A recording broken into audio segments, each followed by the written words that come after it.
1990 और 1992 में अयोध्या में कार सेवा के दौरान राम जन्मभूमि आंदोलन और राम मंदिर निर्माण के लिए कार सेवा में मंदसौर के भी कार सेवक सम्मिलित हुए थे। 1990 और 92 की कार सेवा के बड़े ही रोमांचक और हैरत अंगेज ऐसे किस्से हैं, प्रसंग हैं जो हमने मंदसौर के इन कार सेवकों से सुने हैं। दर्शकों नमस्कार, आज हम उन कार सेवकों से आपकी मुलाकात करा रहे हैं जो 1992 में अयोध्या गए थे और पूरे देश में राम जन्मभूमि मुक्ति का जो आंदोलन चला था उसमें बहुत जोखिम भरी सेवाओं के साथ इन्होंने अयोध्या में कार सेवा की थी। 6 दिसंबर के दिन भी ये अयोध्या में ही थे। ये कार सेवक हैं डॉक्टर रविंद्र पांडे, सुनील बंसल जी, भरत शिंदे जी और नितिन शिंदे जी। और भी कई कार सेवक हैं जो संभव है कि इस चर्चा में यहाँ पर पहुँचे। तो बहुत ही सनसनीखेज और रोंगटे खड़े कर देने वाली कहानी इन कार सेवकों की है, जो इन्होंने उस समय जो वक्त बिताया, जिन खतरों से ये लोग जूझे, इनके परिवार के लोगों ने इनकी ऐसी चिंता करी कि ये लोग वापस आएंगे या नहीं। तो वो जो मनस्थिति थी, वो जो परिस्थितियाँ थी, और आज हम देख रहे हैं कि निश्चित ही परिणाम सामने नज़र आ रहा है। इन कार सेवकों में हमारे पत्रकार साथी आशुतोष नवाल भी उनमें शामिल थे। वे भी अभी हमारे बीच में पहुंच गए हैं। तो हम इस चर्चा की शुरुआत पांडे जी से करते हैं। पांडे जी, आप बताएं, ऐसा कौन सा रोमांचक अनुभव रहा सबसे ज़्यादा जो आप हमारे दर्शकों को बताना चाहेंगे? जब 24 अक्टूबर को हम अयोध्या के लिए निकले, बलिदानी जत्था था कार सेवा का 90 में, तो उस समय उम्र कम थी। माताजी ने मना कर दिया। पिताजी तो संघ के थे इसलिए उन्होंने रोका नहीं, और माताजी से झूठ बोल करके सुवासरा जाकर के ट्रेन में बैठ गए और रूपवास करके गांव राजस्थान का वहां जाकर के हमको उतार दिया। उसके बाद आगे यूपी थी और यूपी में मुलायम सिंह सरकार का दमन चक्र चल रहा था, इसलिए हमको यूपी की बॉर्डर में प्रवेश करना था। तो हमारा 44 लोगों का जत्था, हमने सोचा कि सबसे सरल सीधा रास्ता कौन सा हो सकता है, तो कुछ लोगों ने कहा कि हम रेल की पटरी चलेंगे। तो वहाँ पर मालगाड़ी आकर के और रुक गई, और ड्राइवर ने कहा कि मैं भी चाहता हूँ कुछ कार सेवा में सहयोग करना। तो वो मालगाड़ी थी और उसमें 2 कोयले के डिब्बे खाली थे, तो उन्होंने कहा कि आप इसमें बैठ जाओ, और इस तरह से उन्होंने हमको उस ट्रेन में बिठाया। फिर जब उत्तर प्रदेश की बॉर्डर पार कराई और उसके बाद में हमको उतार दिया, तो रात में कहाँ जाएं, शहर में जाए तो गिरफ्तारी हो सकती। तो एक अरहर के खेत में, जो तुअर की दाल हम खाते हैं ना, उसके खेत में हमने रात बिताई। और इस तरह से हम लोग जंगलों में, कई शमशान के वहाँ, मतलब एक लक्ष्य था कि प्रभु श्री राम की जन्मभूमि पर स्थित वो बाबरी ढांचा, उसको हटा करके हमारे प्रभु श्री राम को वहाँ स्थापित करें। और वास्तव में बड़े रोमांचक प्रसंग हैं आपके। रविंद्र जी, आपसे हम और बात करेंगे। सुनील जी, आपको भी याद आ रहा होगा कोई ऐसा प्रसंग, कोई ऐसी बात जिस समय आपको लगा होगा कि आपने बड़ा जोखिम लिया है? चूँकि कार सेवा 1990 और 1992 उन 2 ही कार सेवा में जाने का सौभाग्य प्राप्त हुआ। पहले वाली जो 1990 की थी उसमें 2 जत्थे गए थे। एक तो पहले जो है ट्रेनों से यहाँ पर जो संगठन था उनके माध्यम से, और बाद में 250 बसों के माध्यम से हम लोग जब अयोध्या के लिए प्रस्थान कर रहे थे तो चित्रकूट में हमें रोक लिया। पर वहाँ पर इतनी सख्त व्यवस्था थी और कार्यकर्ता इतने उद्वेलित हो गए थे कि वो गोली चलाने पे सामने जो प्रशासन था वो आमदा हो गया। पर हमारे जो बड़े वरिष्ठ नेता थे उन्होंने एक सामंजस्य बिठाकर, क्योंकि बोले हमको जाने दो, विनय निवेदन किया, बोले हम जाने नहीं देंगे, अगर आपने जरा सी भी ज़बरदस्ती करी तो हम गोली मार देंगे, हमारे पास सख्त आदेश है। पर कार सेवक उद्वेलित हो गए। वहाँ पर 2-3 बोल्डर पड़े थे पत्थर के, तो कार सेवकों ने वो पत्थर, जो सेना के जवान थे, जो पुलिस के जवान थे, उन पर बरसाना शुरू किया। तो उधर से उन्होंने प्राथमिक तौर पर अश्रु गैस के गोले और रबर की गोलियां छोड़ी, जिसमें हमारे मान सिंह जी को, शीतल कोतक, अनेक कार्यकर्ताओं को गोलियां लगी। उसके बाद सारे कार्यकर्ता वहां से भागकर जहां खेतों में आसपास जहां हम ठहरे हुए थे वहां जाकर रुक गए, और बड़े हमारे जो साथ में नेता थे उन लोगों ने समझाइश दी कि जान चली जाएगी, उससे कोई फ़ायदा नहीं है, अपन को ऐसा रास्ता निकालते हैं। फिर पुलिस अधिकारियों से, वरिष्ठों से चर्चा करी और हमारी गिरफ्तारी वहाँ हुई और वहाँ चित्रकूट से हमें भेज दिया। सन 1992 में हम 15 दिन पहले यहाँ से एक जत्थे से हम यहाँ ट्रेनों से अयोध्या जी में पहुँच गए। वहाँ पर जिस कैंपस में हम ठहरे थे वो 25-25 हज़ार का एक कैंपस था, उसमें छोल देहरा लगी थी, चारे पर हमको प्रतिदिन सोना पड़ता था और बेहद ठंड, क्योंकि दिसंबर का महीना था और ऐसे भी उत्तर प्रदेश में ठंड पड़ती है और सरयू का किनारा था। हम वहाँ सोते, प्रत्येक दिन अयोध्या जी में घूमते हैं।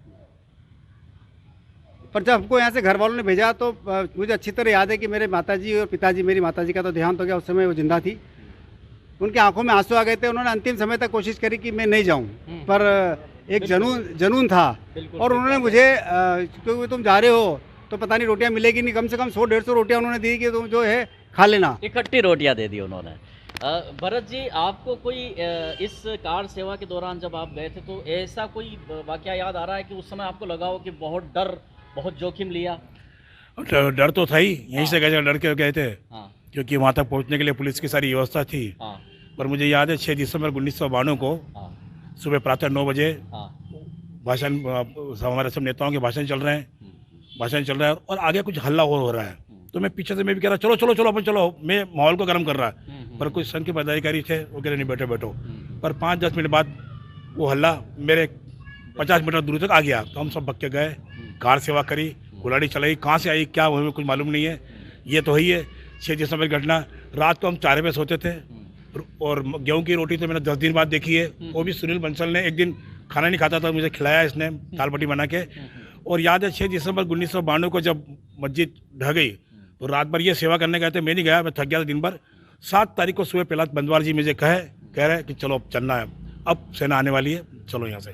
तो हम आके ट्रेन में बैठ गए। ट्रेन में आके बैठे, ट्रेन चली, पत्थरबाजी हुई, कांच लग रहे थे, वो कांच घुस नहीं जाए, इसलिए कुर्सी के नीचे बैठ गए थे। ये 1992 की रोमांचक कहानी है। तो नितिन जी, आप तो लगभग 30 साल पुरानी बात है ये, तो आप उस समय तो आप बहुत छोटे रहे होंगे। तो इन सब अपने वरिष्ठों के साथ आप गए तो कैसा, क्या मन में लगा? नहीं, छोटा तो नहीं रहा हूँ, मेरी उम्र करीब उस समय 21 साल के आसपास रही होगी। और हमारे परिवार वालों ने तो वैसे मना कर दिया था, किंतु हमारे भाई आशुतोष की काफ़ी प्रेरणा रही कि नहीं, पापा आशुतोष को बड़ा बेटा मानते थे, तो कि नहीं पापा जी ये भी जाएगा, तो मैं भी गया, हमारे साथ हमारे कई मित्र भी गए। लेकिन सबसे ज़्यादा मज़े मेरे को 6 दिसंबर के दिन आए कि हम श्री राम की कृपा से उस कार्य हेतु जिस चीज़ को लोगों ने सोचा था कि इस ढांचे को तोड़ना है, और हम उन लोगों में से हैं 12-14 जने, जिसमें 3 लोग हमारे स्वर्गवासी हो गए हैं, भाई श्री देवेंद्र जी शर्मा, प्रहलाद जी बंदवार और राहुल जी अकोलकर।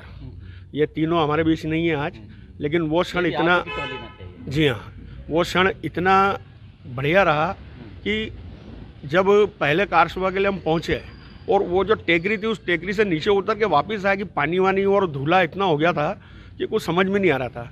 और प्रहलाद जी, मैं, सुनील जी, आशुतोष जी, भरत जी और वो जो 3 जो स्वर्गवासी हो गए, सभी एक साथ बैठे हुए और हमारे सामने, मैं इनसे कह रहा हूँ जल्दी उठो, अपन वहाँ चल रहे हैं। तो प्रहलाद जी ने कहा कि अपन 2 मिनट चल रहे हैं, और 2 मिनट के लिए हम उठे, इतनी देर में बीच का गुम्बद ऐसा का ऐसा गिरा। हम सभी लोग पूरे धूल में हो गए। काफ़ी मज़ा आया हम लोगों को। कार सेवा के लिए यहाँ के घर वाले सब परेशान हो रहे थे, और उन परिस्थितियों में उस ज़माने में फ़ोन भी नहीं थे। तो हमारी यहाँ स्थिति ये थी कि हमारे घरों में फ़ोन थे, वहाँ पर STD-PCO चलता था। STD-PCO की करीब 200-300 लोगों की लाइन लगती थी। नंबर आता, एक जना कोई भी चले जाता, नंबर में खड़े रहता। किसी के भी एक के घर पे वो फ़ोन लगा के बोल देते कि हम यहाँ व्यवस्थित हैं, ताकि संतुष्टि हो जाए। तो सभी लोग अपने अपने परिवारों को वो सूचना दे दिया करते थे। और 6 दिसंबर के बाद में हम लोग उसके बाद भी 2 दिन और रुके, और राम जी का जो ओटला बना था उस समय, उसमें हमारे हाथ लगे सभी के। ये हमारे लिए बहुत अच्छी बात है। और परिस्थिति ये रही थी कि वहीं से 500-700 मीटर दूर पर 2 गोडाउन थे। वो गोडाउन खोला, सीमेंट मंगाई, सीमेंट की जगह वहाँ पे भोजन का भी गोडाउन था। तो नमक की बोरी कब आई और वापस कब चली गई और सीमेंट कब आ गई, ये हम लोगों को भी पता नहीं चला। बहुत सारी ऐसी चीज़ें होती है। भाई श्री आशुतोष जी नवाल, ये राष्ट्रीय स्वयंसेवक संघ के भी उस समय के बड़े सक्रिय कार्यकर्ता रहे हैं, अभी भी हैं, और हमारे पत्रकार साथी तो ही हैं। तो भाई आशुतोष जी, आपने तो वो लम्हे देखे हैं, वे रोमांचक क्षण देखे हैं, क्या कहना चाहेंगे आप? जय श्री राम। मैं ऐसा सौभाग्यशाली हूँ जो 1990 में सरयू पुल पर था, अयोध्या में प्रवेश नहीं कर सके थे, और 1992 में तो सब कुछ हमारे आंखों के सामने हुआ, हमने खुद ने किया। वे रोमांचक पल आज में आंखों में कैद है, उनको शब्दों में बयान नहीं किया जा सकता। पर श्री रामचंद्र भगवान की सी कृपा रही कि दोनों बार हम सकुशल लौटे। मेरी टीम जो थी वो पूरी व्यवस्थित मंसूर लौटी। हम सबको राम काज में बहुत आनंद आया।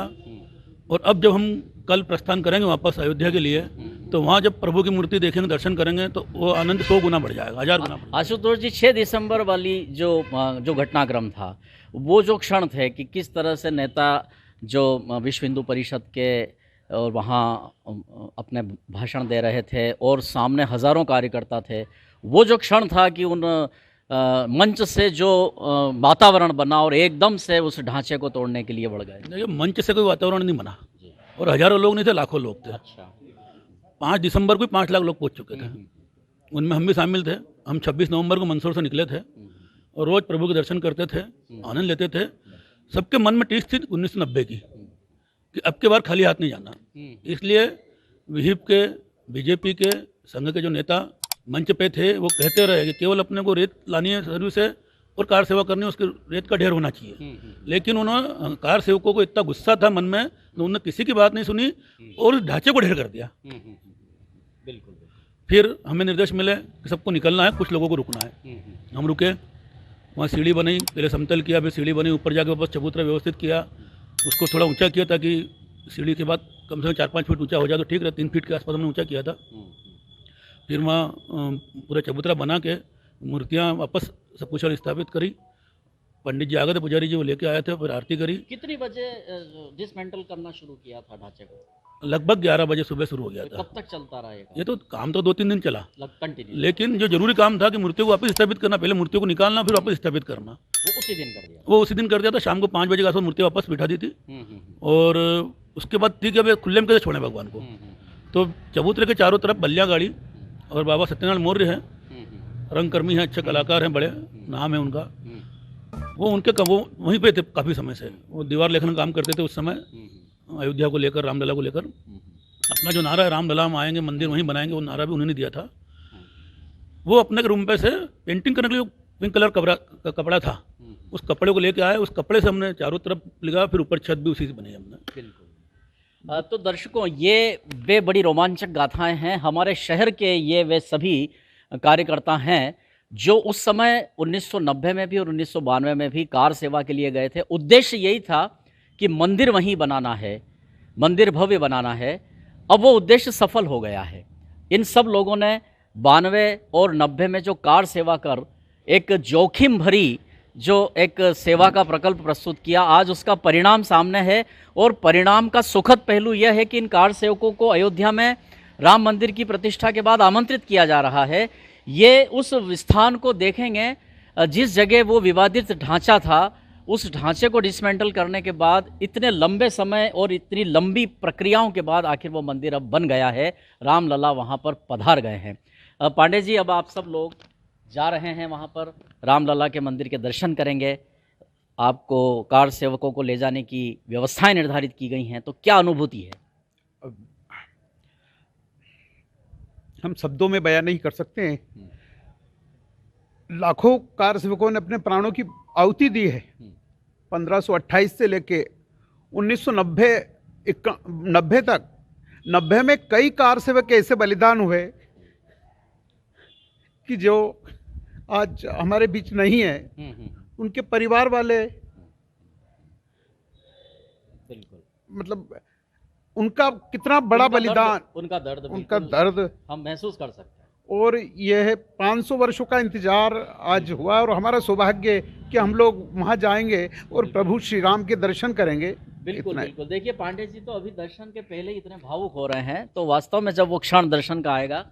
बंसल जी, सपना पूरा हो गया, लक्ष्य पूरा हो गया, मंदिर बन गया, रामलला भी बैठ गए। बहुत आनंद की अनुभूति हो रही है। मेरे परिवार में आज तक कोई अयोध्या नहीं गया। निश्चित रूप से प्रभु राम जी की कृपा से दूसरी बार, जब पहली बार भी हमारे हाथों से ही उस मंदिर जो ढांचा था ढहाकर मंदिर स्थापित किया था, उस समय हमने नारा दिया था कि हम मंदिर भव्य बनाएंगे। तो निश्चित रूप से जो कार सेवकों ने जो नारा दिया था वो आज चरितार्थ हुआ है।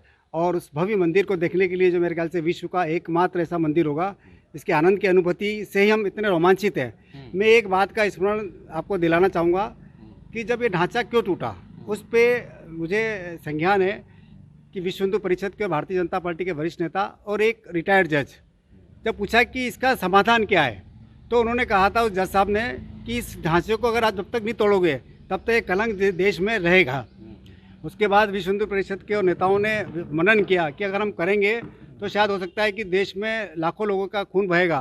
तो बोले खून तो आज नहीं तो कल बहाना ही पड़ेगा, तो इस ढांचे को ढहाना ही एक महत्वपूर्ण अंग है और उस ढांचे को ढहा तो आज हम भव्य मंदिर बन के तैयार है। इसलिए हम उन जज साहब को और उन नेताओं को बहुत बहुत श्री राम।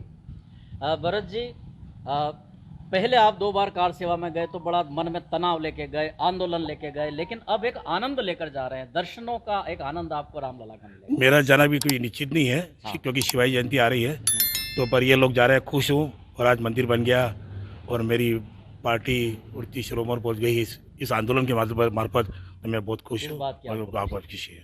नितिन जी, अब रामलला के दर्शन आप करेंगे, आपको कार सेवक के रूप में सम्मानजनक रूप से ले जाया जा रहा है, अब क्या अब आपके मन में क्या चल रहा है? मन में बहुत ही खुशी हो रही है कि राम काज में हम लोग लगे हैं और राम जी की कृपा से आज जिस तरीके से हम उस क्षणों में गए थे, लेकिन आज इतने प्रसन्नित होकर के और इतना मतलब मन में यानी शब्द नहीं बोल पा रहे हैं, इतनी अधिक खुशी हो रही है और इतना अच्छा लग रहा है कि वो समय कुछ और था कि माता पिता ने सबने मना करा, अड़ोसी पड़ोसी ने, मित्रों ने, सबने मना करा, लेकिन आज स्थिति ये कि आज हमारे संगठन के माध्यम से जो हम जा रहे हैं तो सभी लोगों को इतना उत्साह और इतनी खुशी कि काश हम भी जाते हैं। और आज हम लोग इस बारे में ज़्यादा अत्यंत खुश हैं कि राम जी के दर्शन करने का जो सौभाग्य हमें इतनी जल्दी और प्रथम बार में मिल रहा है, उसके लिए हम भगवान श्री राम को नतमस्तक करते हैं और उनकी कृपा सदैव सभी पे बनी रहे। जय जय सिया राम। आशुतोष जी, अब का जो जाना है ये बड़ा आनंददायी सफ़र रहेगा, भगवान रामलला के दर्शन आपको होंगे। पहले के जाने में और अभी के जाने में बहुत अंतर है। पहले जब हम गए तो नारा था रामलला हम आएंगे, मंदिर वहीं बनाएंगे। अब हमारा नारा है रामलला हम आए हैं, मंदिर भव्य बनाए हैं। तो प्रभु की कृपा इतनी है और उनके जब दर्शन होंगे तो वो आनंद ही अलग होगा। बिल्कुल बिल्कुल। बस मुझे यह है कि कुछ समय मिलेगा तो मेरे जो साथी लोग थे उसमें एक काल कवलित हो गया था गोली लगने से, एक के कंधे पे गोली लगी थी। वो 16 किलोमीटर दूर एक गांव है अचलपुर, उस समय 16 किलोमीटर दूर था। अब हो सकता है अयोध्या की सीमा में भी आ गया हो, क्योंकि मैं बीच में गया तो 3-4 बार पर उनसे मुलाकात नहीं हो पाई थी। अब 31 साल बाद मेरी इच्छा है कि उन लोगों से भी वापस मिलूँ जाकर। बिल्कुल। तो जब उनसे मिलन होगा जी तो उसका आनंद भी कई गुना ज़्यादा होगा। बिल्कुल ठीक है। तो दर्शकों, हाँ, विश्व हिंदू परिषद के द्वारा इन सभी कार सेवकों को अयोध्या ले जाने की व्यवस्थाएं निर्धारित की गई हैं। इस वक्त यहाँ जब हम सब इन कार सेवकों से इनके अनुभव सुन रहे थे, इनसे बातचीत कर रहे थे, तो इसी दौरान विश्व हिंदू परिषद के जिला महामंत्री हेमंत बुलचंदानी जी भी यहाँ पर आए हैं। हम इनसे भी जानकारी लेना चाहेंगे। हेमंत जी, कितने कार सेवक यहाँ से जा रहे हैं 4 तारीख को? अभी 4 तारीख को मंदसौर से 50 के लगभग कार सेवक जा रहे हैं। इसमें 50-60 लोग जा रहे हैं, इसमें 40 के लगभग कार सेवक हैं, बाकी अन्य संगठन के पदाधिकारी हैं, वो सब साथ में रामलला जी के दर्शन करेंगे। अच्छा, मंदसौर जिले में कुल कितने कार सेवक हैं जिन्हें चिन्हित किया गया है आगे के भी चरणों में? हमने उस समय, हम तो थे नहीं तब जब ये कार सेवा हुई थी, पर हमने जब पुरानी लिस्टें और सब बनाई तो मंदसौर जिले में लगभग 375 के लगभग कार सेवकों के नाम हमारे पास आए थे, जिनमें कई स्वर्गीय हो गए और कई किसी की उम्र ज़्यादा है, पर जो जाने जैसे हैं अभी सर्दी के मौसम में वो हमारे साथ चल रहे हैं। इनके लिए व्यवस्थाएं क्या क्या रखी हैं? इनके लिए बहुत ज़बरदस्त व्यवस्था है। पर्सनल एक प्राइवेट ट्रेन करी है अपन ने, रतलाम से ट्रेन चलेगी और पूरी ट्रेन वो अयोध्या ही जाएगी। उसका बीच में जो स्टॉपेज जो तय है और उसमें सारे पूरे मालवा प्रांत से जो कार सेवक हैं वो सभी उस ट्रेन में रहेंगे। लगभग 1700-1800 के लगभग संख्या है उन कार सेवकों की। और वहाँ पर रहने की व्यवस्था जो अभी साधु संतों की टेंट सिटी बनी थी उसी में ये सब कार सेवक रहेंगे। भोजन की व्यवस्था भी मंदिर ट्रस्ट की तरफ से ही वहाँ पर हम सबकी रहेगी। बिल्कुल ठीक है। चूँकि विश्व हिंदू परिषद ने राम जन्मभूमि मुक्ति का आंदोलन शुरू किया था, सफलता प्राप्त हो गई है, मंदिर वहाँ बन चुका है और आज सरकार ने लाल कृष्ण आडवाणी जी को भारत रत्न देने का भी निर्णय लिया है।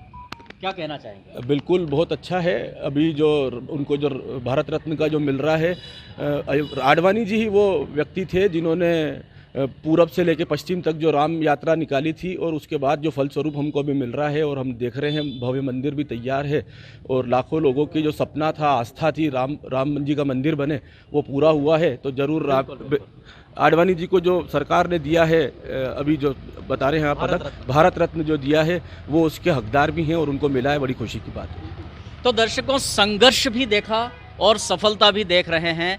ये वो पीढ़ी हैं, ये वो चेहरे हैं, ये वो चेहरे हैं जिन्होंने कार सेवा की सारी जोखिम ली, जान की जोखिम इन्होंने अपने ऊपर ली। इनके परिवार के लोग चिंतित रहे कि वे लोग कार सेवा में गए हैं, वापस आएंगे कि नहीं आएंगे।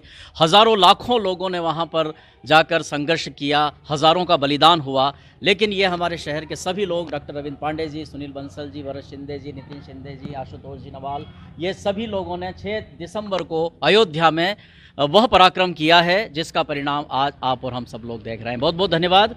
हमें उम्मीद है दर्शकों कि आपने इन सब की रोमांचक गाथा सुनी होगी तो उस समय की कल्पना ज़रूर की होगी कि कितना बड़ा एक मिशन था। मैं ब्रजेश जोशी, डेस्क न्यूज़ के लिए मेरे सहयोगी साथी रमेश चौहान के साथ।